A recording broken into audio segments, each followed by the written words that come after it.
দালাল নির্ভর শ্রমবাজার।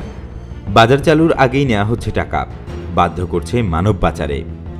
মালয়েশিয়ার শ্রমবাজারে এখনও কর্মী পাঠানোর পদ্ধতিই ঠিক হয়নি।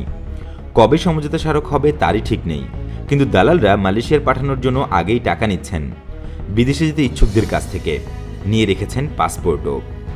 ট্রান্সপারেন্সি ইন্টারন্যাশনাল বাংলাদেশ বা টিআইবির নির্বাহী পরিচালক বলছেন, যারা বিদেশে যান তাদের শতভাগকে দালালের উপর নির্ভর করতে হয়। তাই অন্য দেশের নাগরিকের তুলনায় বাংলাদেশিদের 4 থেকে 5 গুণ অর্থ খরচ করতে হয় বিদেশে যেতে। সংশ্লিষ্টরা জানান, শুধু বাংলাদেশই নয়, বিদেশেও বড় ধরনের ফাঁদ পেতে রয়েছে দালাল চক্র। সম্প্রতি ট্যুরিস্ট ভিসায় দুবাই গিয়ে কাজের সুযোগ থাকায় দালালদের দৌরত্ব বেড়েছে কয়েক গুণ।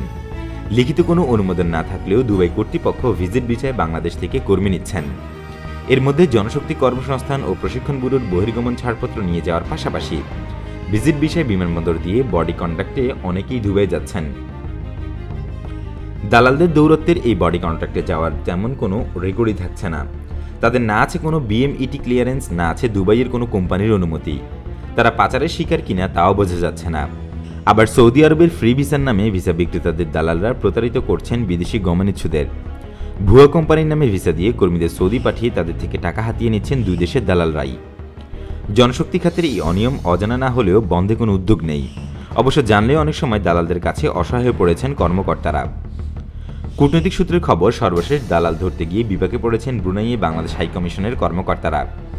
দালাল হিসেবে চিহ্নিত ফেরত পাঠানোদের অভিযোগের কারণেই এখন দুদকের তদন্তের মুখে হাইকমিশনের কর্মকর্তা। আবার ব্রুনাইতে হামলার শিকার হয়েছেন হাইকমিশনের কর্মকর্তারাও। সেই দেশেও করা হয়েছিল মিথ্যা মামলা। সর্বশেষে এখন দালালরা আবার মাথাচাড়া দিয়ে উঠে ব্রুনাইয়ের শ্রমবাজার ধ্বংসের পায়তারা চালাচ্ছেন। জানা যায়, ব্যক্তি খাতেই দেশ থেকে বিভিন্ন কাজে বিদেশে যান অধিকাংশ কর্মী, বিভিন্ন প্রতিষ্ঠানের মাধ্যমে যান বাকিরা। তবে দালালরা অভিবাসনের পুরো প্রক্রিয়ায় ধাপে ধাপে কাজ করেন। দালালদের সহায়তা ছাড়া এগোতে পারেন না বিদেশে গমনেচ্ছুরা। পাসপোর্ট করা থেকে শুরু করে পুলিশ ক্লিয়ারেন্সের সময়ে দালালদের অতিরিক্ত অর্থ দিতে হচ্ছে। এছাড়া টাকা লেনদেনের ক্ষেত্রেও তেমন কোনো প্রমাণাদি থাকে না। ফলে দালালদের কারণে অনেক পরিবারকে পথে বসতে হয়েছে। অনেকে দালালের প্রলোভনে জমিজমা বিক্রি করে টাকা পয়সা তুলে দিতেও যেতে পারেননি। দালালদের প্রতারণার শিকারে পরিণত হন নারীরাও। নারী কর্মীদের সরলতার সুযোগ নিয়ে দালালরা নানা কৌশলে অতিরিক্ত টাকা হাতিয়ে নেন। বিদেশে গিয়ে হতে হয় নির্যাতিত। বেসরকারি গবেষণা সংস্থা রামরু বলছে, 19% লোক টাকা দিয়েও বিদেশে যেতে পারছেন না। এতে তাদের গড়ে আর্থিক ক্ষতি হয় প্রায় 2 লাখ টাকা।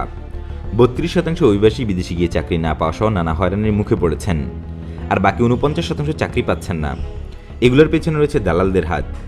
অভিবাসন বিশেষজ্ঞরা বলছেন, দালালদের হয় বৈধ করতে হবে, নয়তো থামাতে হবে। দালাল দূর করা সম্ভব নয়। অভিবাসনের প্রতিটি ধাপে দালালদের সহায়তা লাগে। তাই তাদের নিবন্ধনের ব্যবস্থা করে প্রতিটি কাজের জন্য দালালদের ফি নির্ধারণ করে দেওয়া যেতে পারে। এছাড়া নতুন বাজারে চাহিদা বিচার করে দক্ষ কর্মী গড়ে তুলতে হবে। দূতাবাসগুলোয় অভিবাসনে অভিজ্ঞ জনবল দিতে হবে। সরকারের কর্মকর্তারা বলছেন, সরকার দালালের দৌরত্ব বন্ধ করে একটি শৃঙ্খলা আনতে চায়। দালাল ঠেকাতে বেসরকারি রিক্রুটিং এজেন্সিগুলোকে জেলা পর্যায়ে কার্যালয় খুলতে বলা হয়েছে। বেআইনি পথে বিদেশে যাওয়া ঠেকাতে মন্ত্রণালয় জনসাধারণের মধ্যে সচেতনতা কর্মশালা চালাচ্ছে। বিশেষ টাস্কফোর্স এজেন্সিগুলোর কার্যক্রম তদারকি করছে। ভ্রাম্যমাণ আদালতের সংখ্যা বাড়ানো হচ্ছে।